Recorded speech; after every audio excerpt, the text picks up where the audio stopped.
indeterminism is going to help very much. I mean, suppose the universe is indeterministic enough that it wasn't determined in 1943 when I was born whether I was going to drink this glass with my right hand or my left hand. Or tip it just as far as I did or another millimeter further. Well, that wouldn't help very much. So suppose that actually things required for this event didn't gel till 4 or 5 years ago. So until events then, given the laws of nature and deterministic as they are, it wasn't necessitated that I would drink the glass of water. That doesn't help very much. So it's not clear that indeterminism is going to help very much. Even if indeterminism with little things sometimes leads to catastrophes or non-catastrophes, it's not clear that they would be often enough or in the right times and places to really help with freedom. So I'm worried about natural causation.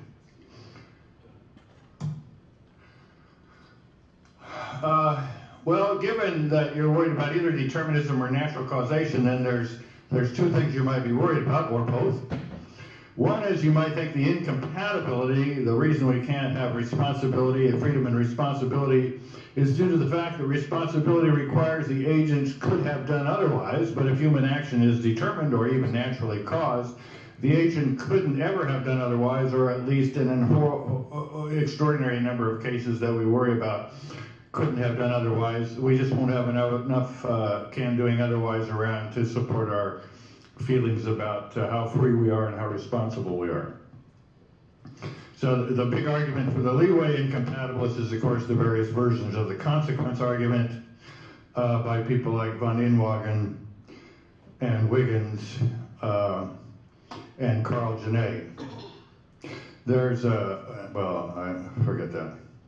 The other incompatibility is due to the fact that responsibility requires the agent to have been the complete source of the action in a way that she is not if human actions are determined or naturally caused. Source incompatibilism. So this is the incompatibilism of Roderick Chisholm and Galen Strawson, I think, and Derek Pereboom. Source incompatibilism. Now, compatibilists get no respect from incompatibilists.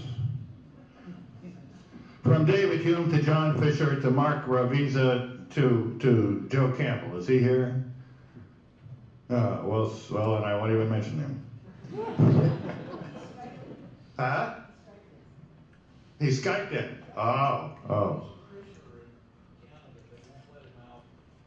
really? Are you kidding? You mean we won't let him in, or they won't let him out? Canada won't let him out. Do I want to know more? Well, so he's a compatibilist, but not free. Well, Kant said that Hume's compatibilist analysis was a wretched subterfuge. Strong words. William James said that such analyses were quagmires of evasion. And I think somebody said they were the epitome of rottenness, although that may have been what some Democrat said about some Republican. Modern incompatibilists are usually more polite. They may accept that there are compatibilist renderings of can do otherwise and responsible that in some sense are useful, right? Might be put to use in a world that has fully digested their arguments and thus given up on moral responsibility altogether.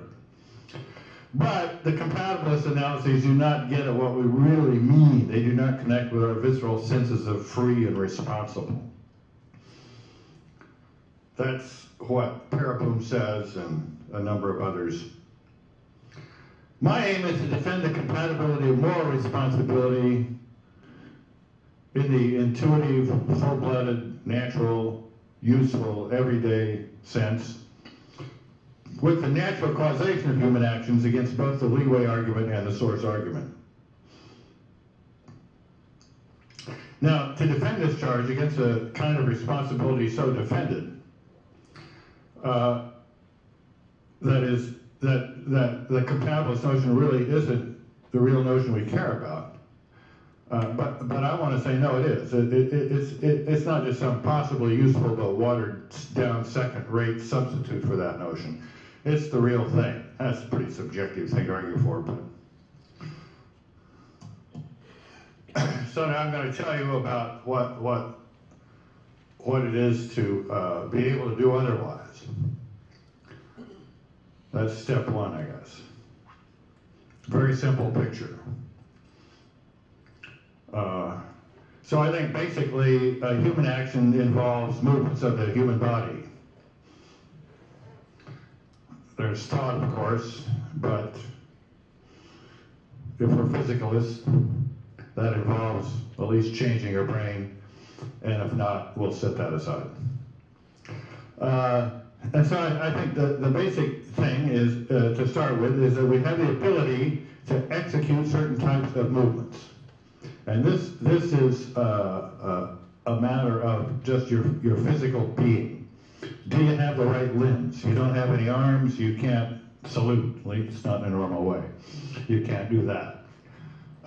If you don't have the right muscles, you can't do that. If they're too weak, you can't do that.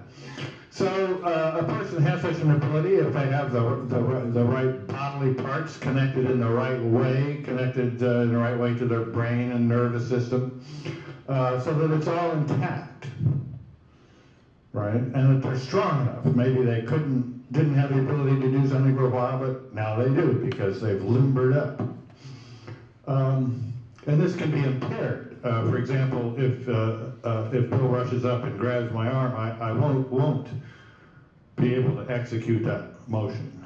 That is, it will be impaired. My ability to execute that movement will be impaired.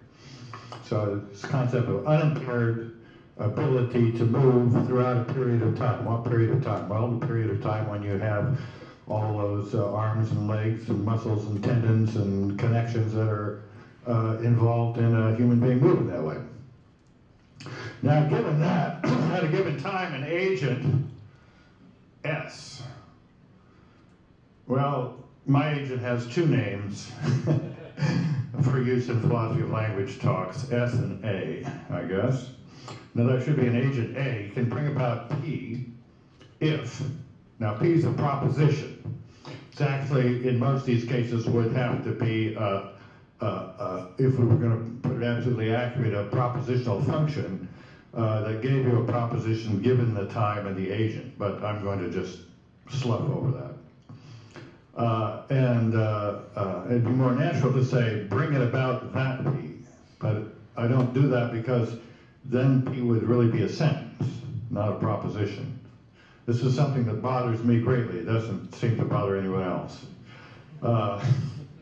So I say an agent A can bring it about, can bring about P, read, can bring it about that S, where that S is the proposition P, if there is a movement M, that's a type of movement, and circumstances C, such that the agent is in the circumstances, the agent has the unimpaired ability to execute that movement, and executing that movement in those circumstances is a way of bringing about the result.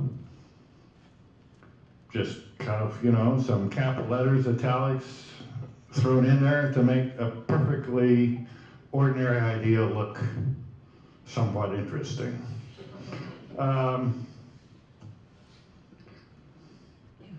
Let's see, I think.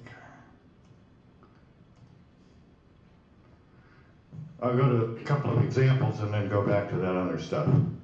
So sometimes when I give a talk on these ideas, I've never given this talk before, written especially for this, but the come up with new examples. I have a Brussels sprout here. So pretend I have a Brussels sprout here. Then it seems to be perfectly obvious that I can eat this Brussels sprout. Why? Well, because I can make that movement. If it was a grape, I would indeed make that movement. In fact, I really do not like Brussels sprouts unless they're kind of chopped up and cooked in butter with a lot of stuff thrown on them to disguise the fact that they're Brussels sprouts. So if there were a Brussels sprout, I almost certainly wouldn't eat it unless someone offered me a great deal of money to do so. But it seems to be perfectly obvious that I could eat it. Why? Well, because I can execute the right motion, and executing that motion, executing that movement in these circumstances would constitute is a way of eating a Brussels sprout. Another example, even more disgusting. I could take this pen,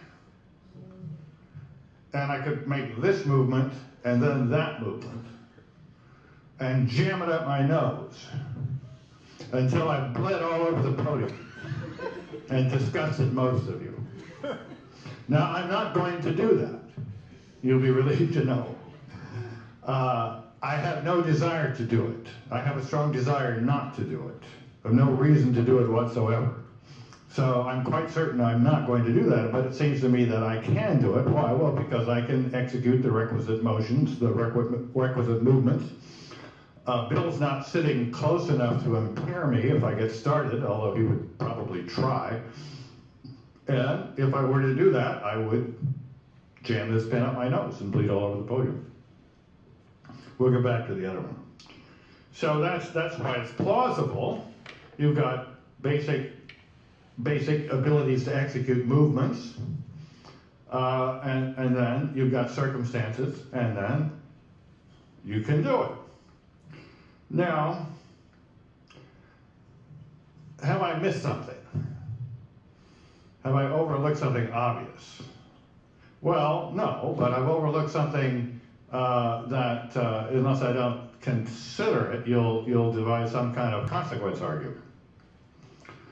So the key to this is this concept of way of. That's an ordinary concept. Doing this is a way of doing that. I'm sure it goes back to Aristotle, but as far as I'm concerned, it mainly goes back to Alvin Goldman in his great book, Theory of Action, 1970-something, or 60-something, maybe 1969, where he really emphasizes this structure of action. Basic actions, which is what I'm thinking of as executing movements, are ways in circumstances of doing other things. And he has various ways you can generate causal, conventional, so forth and so on.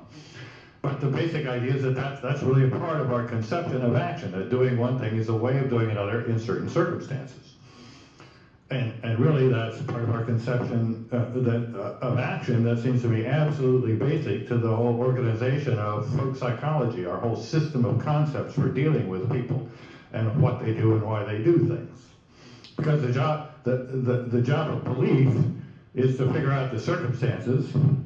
The job of desire is to figure out what it is you want to bring about, and then knowing way of relations, some of which are kind of built in, some of which you have to struggle to learn, allows you to execute movements that, in the circumstances that you believe to hold, have the results that you want to bring about. So our psychological faculties more or less correspond to the basic structure of action. And way of is right at the center of it, the way of relation. That doing this in these circumstances is a way of bringing that about in certain circumstances may be a way of bringing something further about, and eventually, what is it? I don't know, the king dies or something. So let's look at that way of relation. Here's an interesting question about the way of relation. Suppose that in circumstances C, Emming, performing a certain movement, is a way of bringing about a certain result. Suppose that C plus is circumstances C with some additional stuff. Suppose the additional stuff is the history of the world up until, say, 1930, and the laws of nature. And suppose that the events up until 1930 and the laws of nature actually rule out P. That is, given what happened in the world up until 1930 and the laws of nature,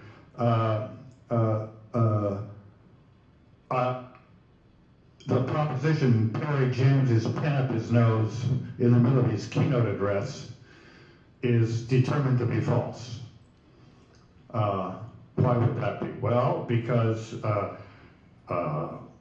maybe enough molecules were in place by 1930, but that together with the laws of nature, it was pretty clear that my parents would mate and have me, and I would grow up to be a relatively normal person who had no desire whatsoever to jam a pen up his nose in the middle of a keynote address. Although each time I say it, I do develop a very slight inclination to do so. Anyway, but we'll leave that aside. So we've got, in the circumstance in which he's standing at a podium, there's a pen there, Eugalis isn't holding onto his arm. In those circumstances, moving a certain way would bring about the result that Perry had this pen jammed up his nose, so Perry's analysis, he can't do it. But suppose we add to those circumstances all the stuff about the history of the world. So we had enough stuff in our circumstances to guarantee that the result won't happen. And thus to guarantee that motion that would be sufficient for the result to happen, given the circumstances, isn't going to happen. Well, I mean, isn't that kind of peculiar? Because if Ming is a way of bringing about the P and C, shouldn't Ming be a way of bringing about that P in any extension or enrichment of C? That is, don't we have the principle of enrichment of circumstances? No. All consequence arguments, without exception, that I've examined recently, depend on some version of the extension of circumstances. They may smuggle it in like Van Inwagen does, or they may be pretty explicit like Genet does. To go over those examples would take up all my time, which, given what I'm going to say about responsibility, might have been a good idea. But at any rate, I'm going to let you just ponder that. And now, why is it not? Well, I think it's because of what I call the minus-inus structure of human action and, in fact, of life in general.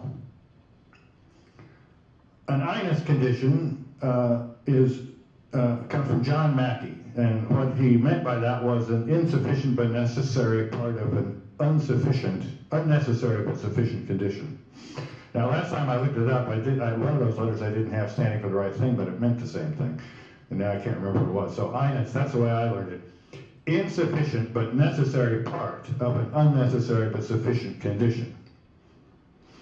What's a minus condition? Well, that's my invention, not very original. It's just a condition that that is missing something, and if you add that thing, which would be an inus condition, you have a sufficient condition for something. My picture is that to a large extent, animals and I suppose plants and organisms are looking for minus-inus opportunity structures. That is, if you want to eat, you look around and try to get yourself into a circumstance in which there is some movement you can make that would constitute eating. Right? You look for a minus condition such that you can supply the inus condition to get the outcome you want.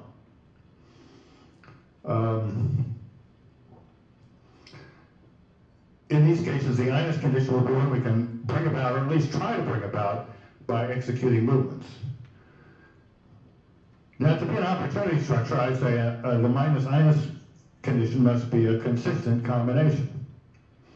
And that combination must be sufficient for the outcome. Suppose you're a deer wandering along a fence. You want to get to the underside, but it's a high fence. Why are you wandering along? You're looking for a low part of the fence. That would constitute a minus condition.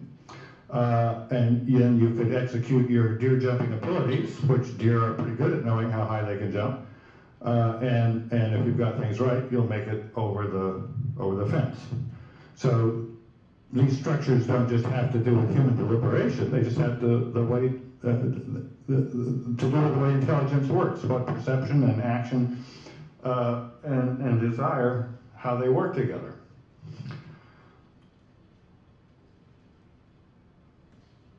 Now, if you look at what I call an opportunity structure, you'll see that this enrichment of circumstances doesn't hold. Right? Why? Well, because if you enrich the circumstances in certain ways, you'll no longer have a coherent combination when you try to put the minus and the inus together. Here's an example that's probably not very good. Minus condition, I have 3 jacks. The outcome I want is I have 4 jacks. The inus condition is I draw a 4th jack. That's something I can't do for sure, but I can at least try to do it by discarding and then drawing. So that minus condition, I have 3 jacks. That inus condition, I draw a 4th jack. That's drawing a 4th jack, drawing a 4th jack. That shouldn't say a 4th jack, it should say drawing a jack. Anyway, drawing a jack is a way of having 4 jacks in the circumstance in which you have 3 jacks. Is it a way of having 4 jacks in the circumstance in which you have 3 jacks and your opponent has the 4th jack? No, because you can't put that enriched minus condition together with the inus condition in a coherent way. If you got 3 jacks, he's got the 4th jack, then ceteris paribus, honest, deck of cards and everything, that's not a coherent possibility. So enrichment of circumstances is not a valid principle. So what do we mean by can't do otherwise? Well, I'm at a time an agent who in fact brings about that P can do otherwise if there is some alternative Q that would bring it about. It would preclude bringing about P, and he can bring it about the Q. You know, you might want to twist and contort that a little to deal with refraining, stuff like that, but that's the basic idea. So given this conception of what it is to do something, and to be able to do something, being able to do otherwise, isn't such a difficult thing to do.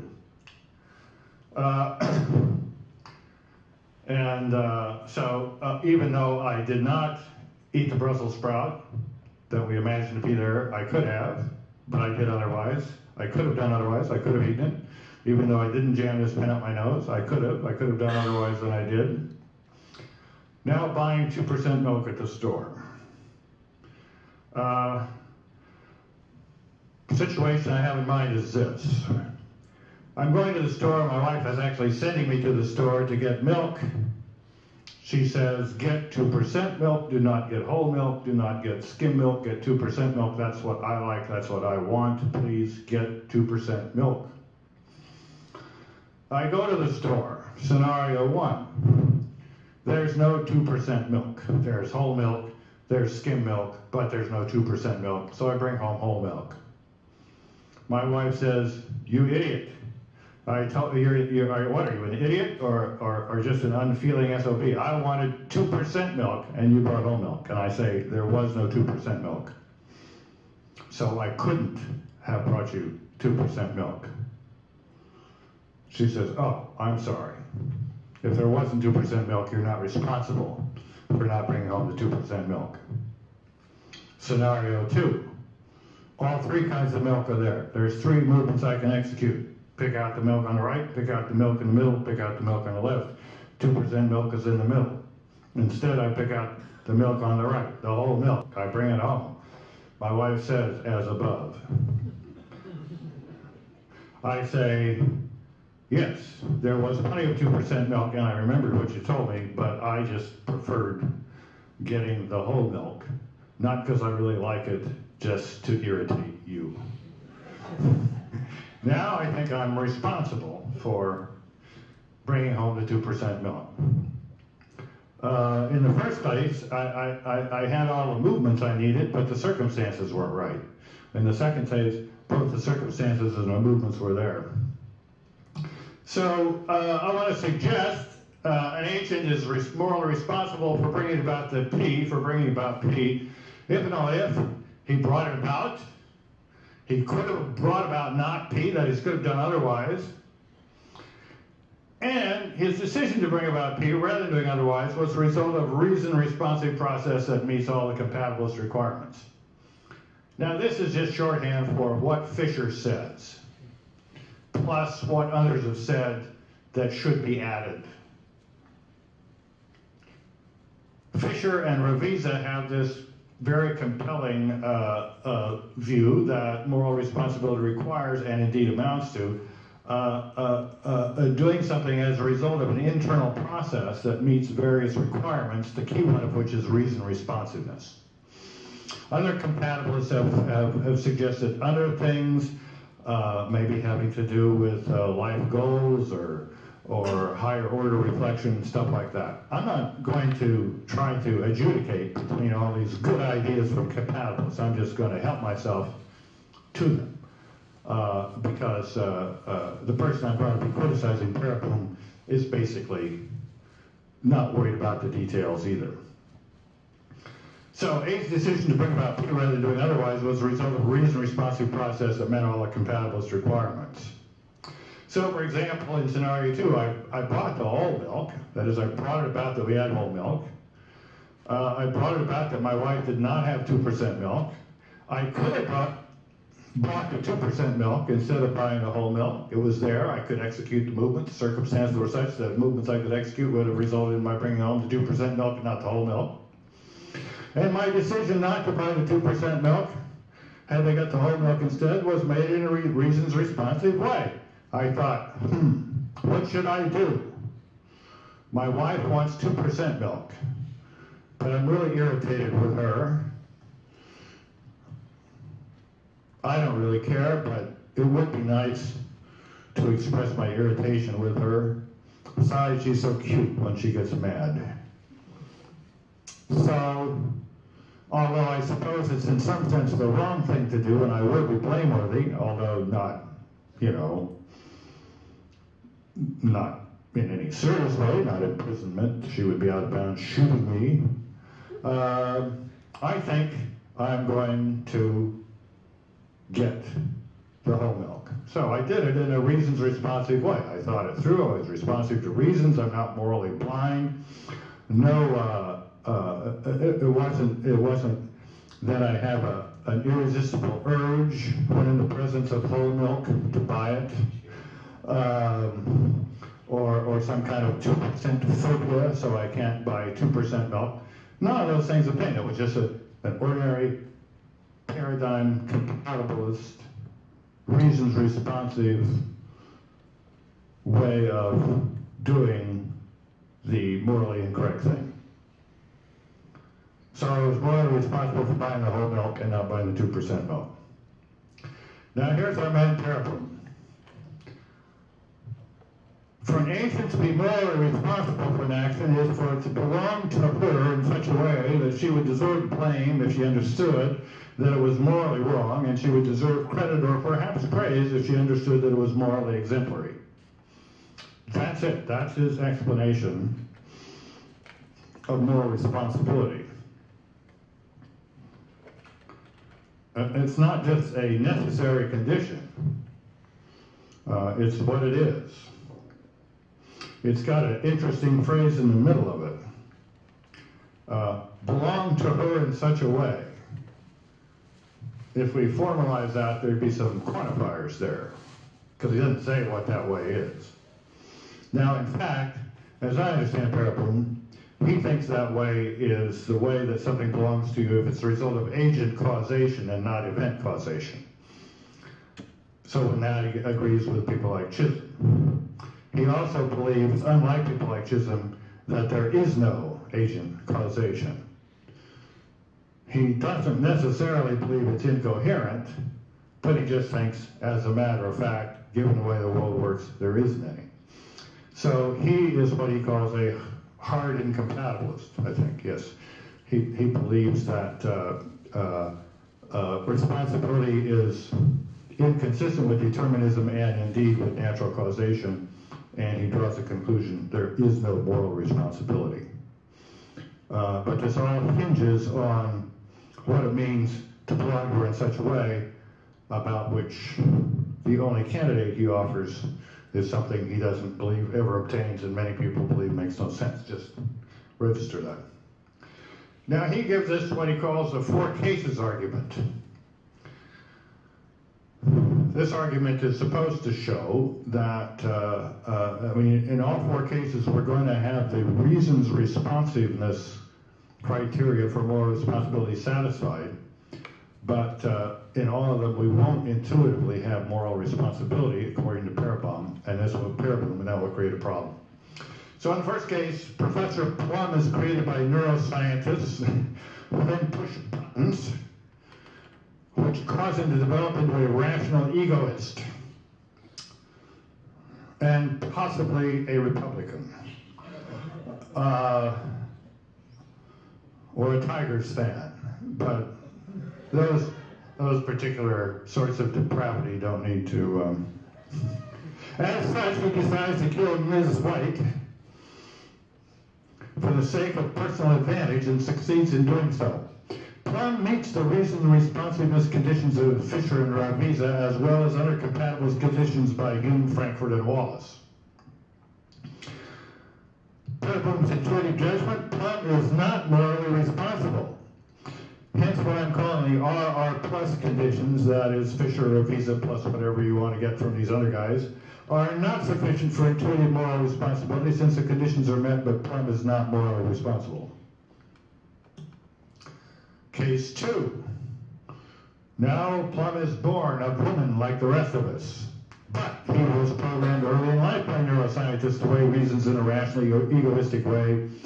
He satisfies all the RR plus conditions above, but nevertheless, for self-interested or reasons, whatever that phrase was, reasons of personal advantage, he kills Miss White, as above. Intuitive judgment, according to Parabon. Plum is not morally responsible, hence the RR plus conditions are not sufficient for intuitive moral responsibility.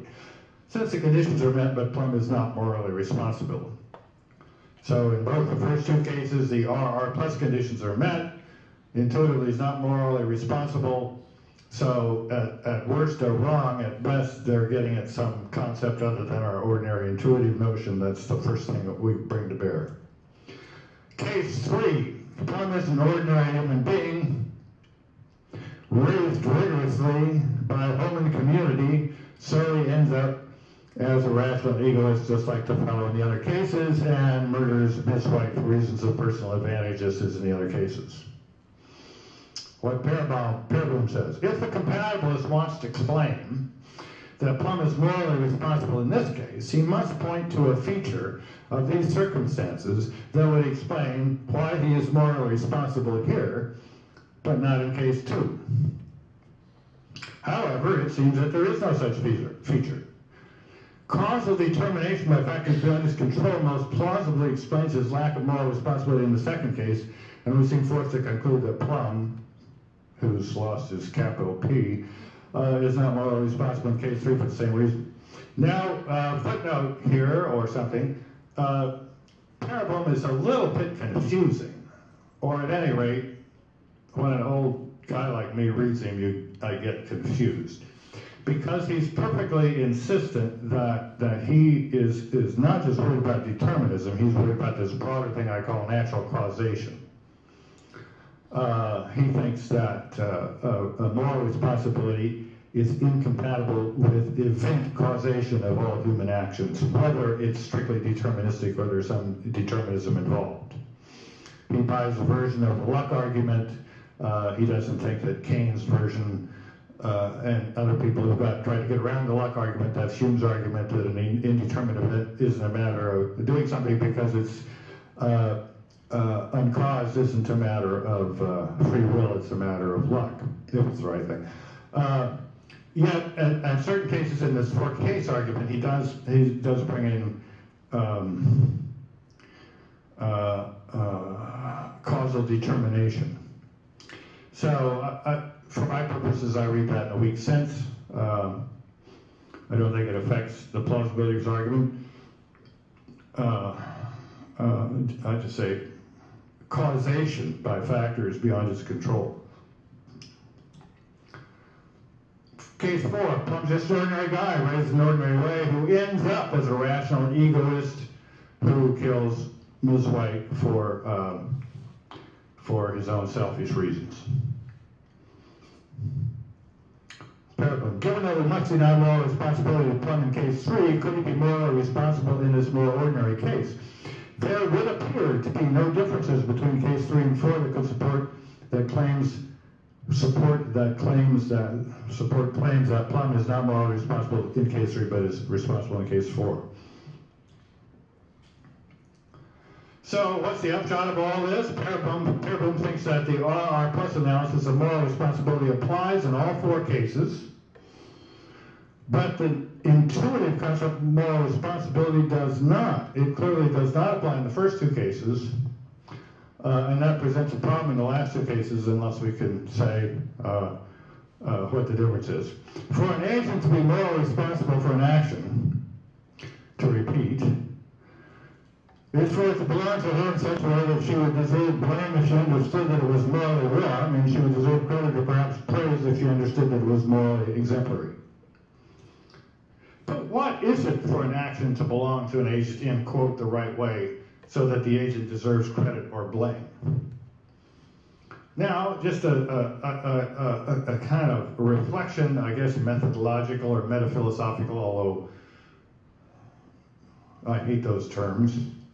I do think these concepts are part of a rich battery of concepts that are our birthright, so to speak, and do an amazing job at handling the most complex phenomena we confront, namely ourselves and other people, operated by these big gray brains that are full of neurons and are more complicated than anything else in the universe, or anything else in the galaxy at any rate, except other people's brains.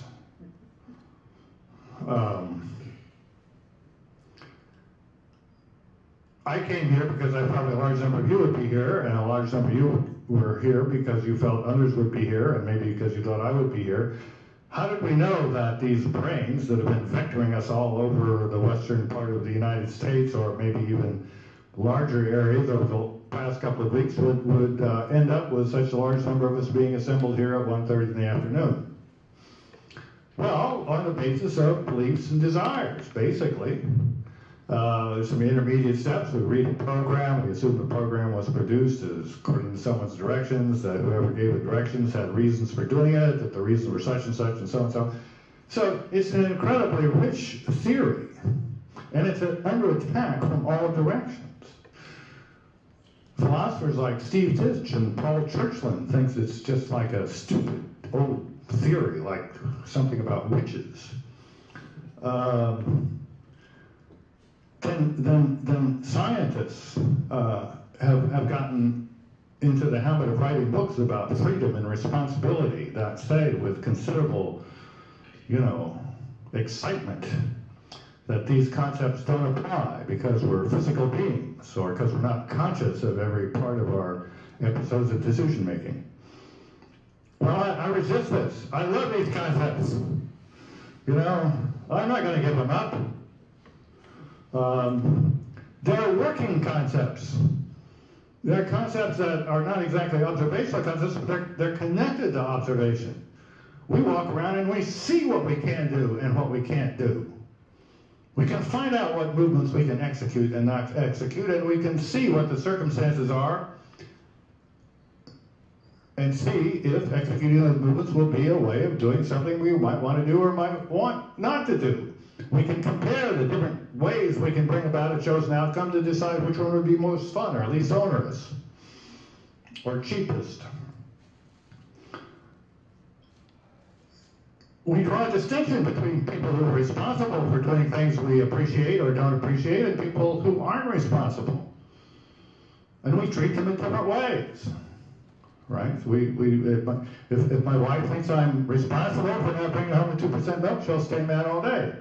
If she thinks it really wasn't my fault because there wasn't any 2% milk, probably in a couple hours she'll cool off. It was a joke. These are working concepts. They're not, they have to compete for air with another bunch of concepts that come from crackpot religion. Oh, I'm sorry. That was redundant. Come from religion, free will, like Augustine had and Luther worried about. Well, these concepts were not invented by St. Augustine or Martin Luther. These concepts come from much earlier in the life of the species than that, in my humble opinion. So another approach, so one suggests that the agent is the sole cause. Agent causation, that's what Chisholm says there has to be going on. But this probably makes no sense. I can't say for sure that no one's made sense of it because I haven't been able to finish some of the articles that claim to make sense of it. But I'm pretty sure nobody's made sense of it to me. And Parabon doesn't really say it makes sense. He just says he's not convinced it doesn't make sense, but he is quite convinced it never actually happens because all we have is event causation, not agent causation. So we've got this concept that we use, we apply. There's a lot of, as Wittgenstein says, going on in the same way. A lot of agreement about who's to blame and who's not to blame, although who's responsible, who's not responsible, who could have done otherwise, who couldn't have done otherwise. Maybe it makes sense to try another approach to find out what that right way that one has to relate to an action in order for it to really be theirs so they deserve credit or blame might be. Now, in fact, there are a lot of ownership and belonging to concepts that seem rather related that we apply fairly confidently, although it's typical of these concepts that they are not precise across all ranges of cases. Like most concepts that are actually useful and have evolved in human consciousness over the years, they evolved to handle a certain range of cases that actually come up in experience. Therefore, when you start looking at cases that either with the progress of technology or just extremely unusual events or philosopher's imagination don't fit in to those circumstances within which the concepts evolved because of their utility, things are not going to be so clear. Take the concept of being the author of a paper. We have a very paradigm idea of what that involves.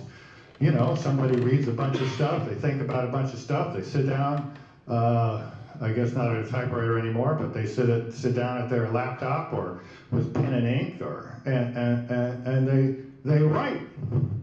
And they don't copy from other people and so forth. Is that a paradigm case of somebody being the author of a paper? Well, but there are more complicated cases. How about co-authors? Well, you know, sometimes when somebody's up for tenure, you have to kind of explain a little bit what contribution each of the co-authors have to see if they really stand in the right relationship to get all the benefits or non-benefits in some cases that authorship brings with it. What about the case where an author has used an authorial program? You know, he's gone to wouldbemysterywriters.com and downloaded one of their highly abstract but quite helpful, I made that up, but probably it exists, plot outlines.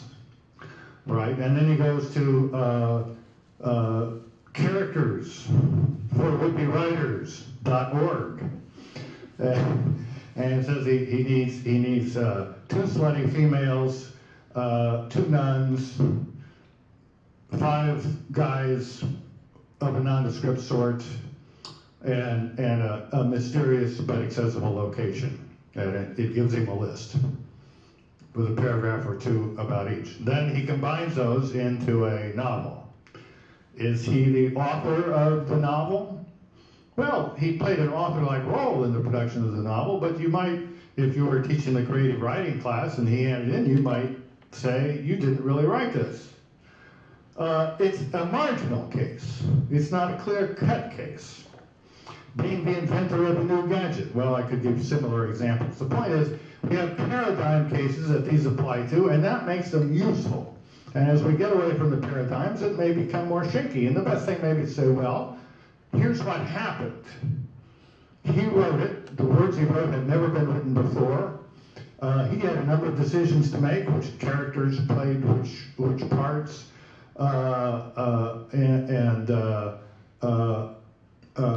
neither the characters he got online or the plot he got online solved everything. So he did play an authorial role, but it's very different from a standard case of authorship in that he didn't dream up the characters and he didn't dream up the plot. That, to go on beyond that and say, yes, but is he the author?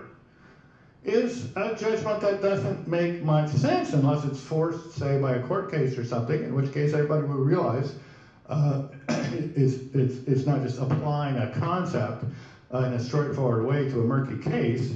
It's applying a word in a constraint-driven way to a murky case for one reason or another.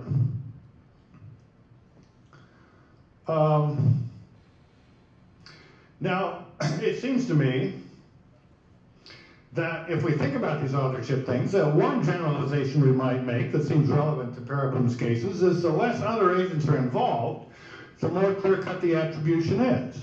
The more other people are involved, the less clear-cut the attribution is, or the less clear-cut the attribution is, which I think relieves a lot of anxiety on all of our parts. That does seem relevant to these cases. They're called manipulation cases because there's manipulators. And that's just what's unusual about cases 4 and cases 1 and 2. That you've got these neuroscientists pushing buttons. Might that be relevant? Well, here's what Paraplum says. One distinguishing feature of case 4 is that the cause of determination of Plum's crime is not brought about by other agents. Case 4 is the one where he's just a normal guy who kills Miss White. This was Lycan's suggestion. Smart guy Lycan. However, the claim that this is irrelevant is implausible. Imagine a further case that is exactly the same, say, as say case 1 or 2, except that Plum states are induced by a machine that is generated spontaneously without intelligent design. Well, that clears things up. I mean, in other words, instead of having neuroscientists with powers that none of them have or will have in the near future, we have spontaneously generated machines. Are those machines conscious? Probably not. Does the fact they're spontaneously generated mean they don't have beliefs and desires, that their actions are not susceptible to what Dennett calls the intentionalist stance? I don't know. He doesn't tell us enough. But we've got these machines that are generated spontaneously without intelligent design. Would we then be more responsible? The compatibilists might agree that this sort of machine induction is responsibility undermining as well, and then devise a condition that stipulates that agents are not responsible for actions manipulated by agents or machines. However, this move seems ad hoc. Well, I mean, we got Paraplum's 4 cases. We got his argument. His argument involves manipulating neuroscientists.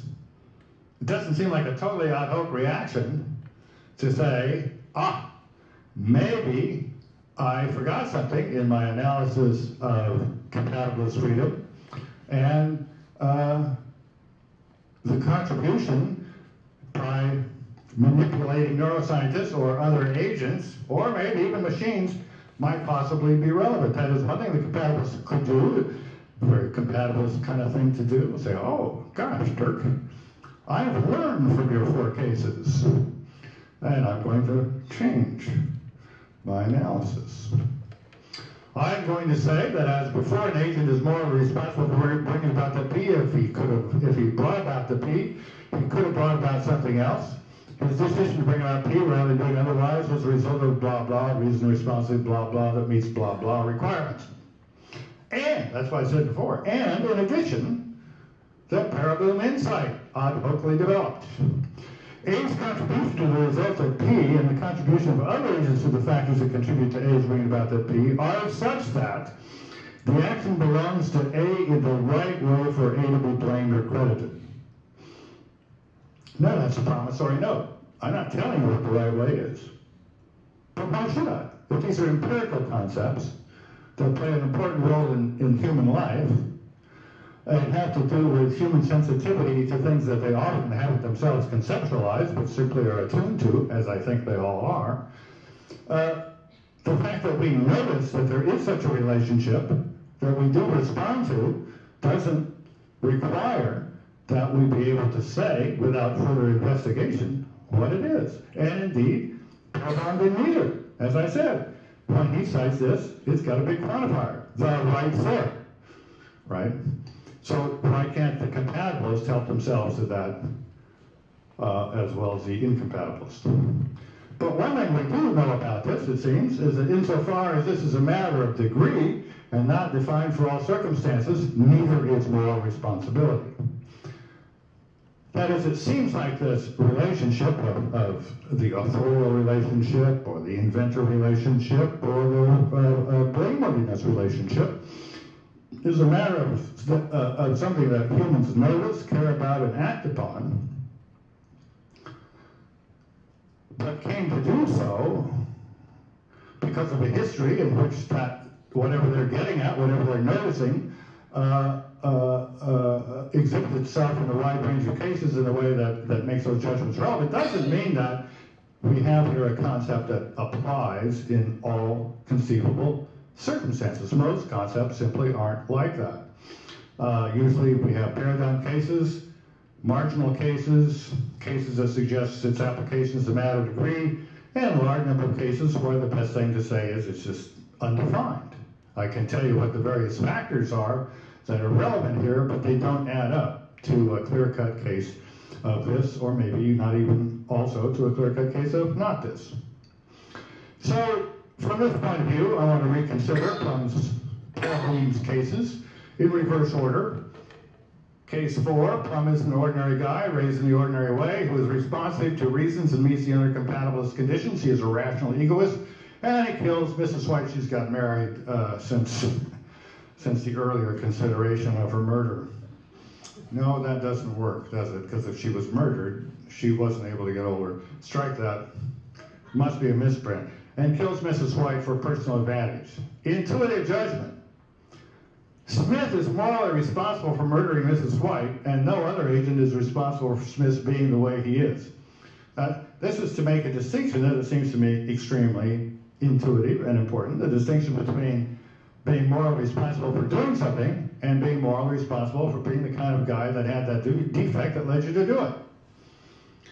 People feel very guilty about defects that they have, even in the presence of knowing where those defects came from. Not everybody, but it's not an inconsistent point of view. People say things like, well, look, I am a schmuck. I didn't choose to be a schmuck. You can blame me for being a schmuck, but don't blame me for choosing to be a schmuck. Maybe someone else is to blame for my being a schmuck. You know, or in my case, a procrastinator. Okay, I procrastinate. I'm sorry. If it's late, it's my fault. There's no one else to blame. But you're treating me like I chose to be a procrastinator. I didn't choose to be a procrastinator. I'm a procrastinator because my parents were constantly making me do things according to strict schedules, and this was my way of protesting. You know, I might have been bulimic or anorexic if they hadn't involved food. But instead, I became a procrastinator. The one thing I can control in my life is not what I do, but how quickly I do it. So blame me for being a procrastinator, but don't blame me for choosing to be a procrastinator. And then my wife says, but you got you won the prize at the Rotary benefit last year, which was a free course in how not to be a procrastinator, and you chose not to go. Well, that's different. But often, it's perfectly clear that the person with the defect, who does the bad things, for which they're more responsible because they knew better, they had a choice, blah, blah, blah, blah, blah, blah, didn't choose to be that particular kind of creep, or that particular kind of saint, if it was something good. So, intuitive judgment, Smith is morally responsible for murdering Mrs. White. No other agent is responsible for Smith being the way he is or has any particularly agentive contribution. This is, like most human actions, something the unity of which came together for the first time in the agent's mind. It wasn't put together by somebody who wrote the script of the universe, or some machine, or some neuroscientist. What happened to case? Oh, I see what we're going to read. Case 3. Plum is an ordinary human being raised rigorously by home and community, so he ends up just like the fellow in case 2 and murders White. That is, he's reasons responsive, but he's rationally egoistic, and he kills Miss White for personal advantage. Intuitive judgment, Plum is morally responsible for murdering White. His parents and community may bear some responsibility for his being the way he is. Depending on the details, the contribution of these other agents may diminish Plum's blameworthiness, and by our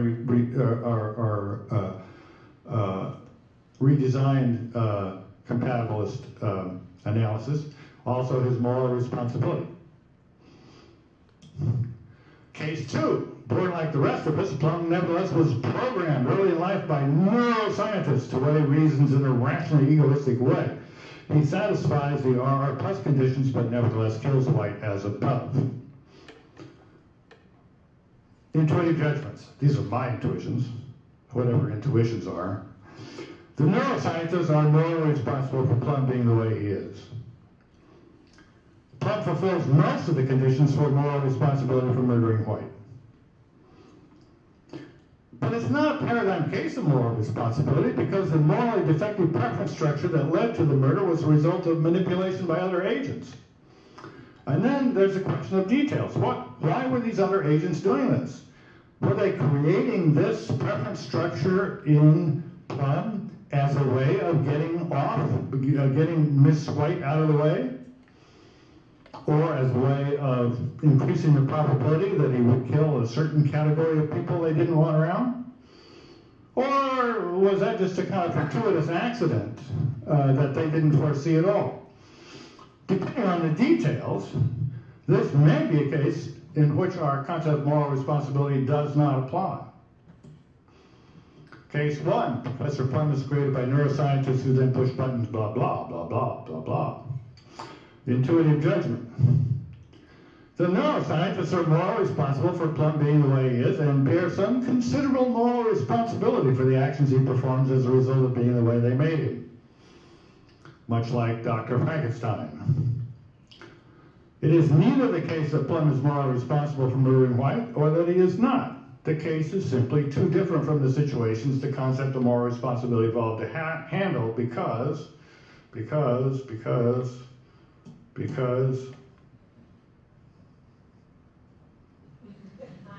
of all the other agents involved. Thank you very much.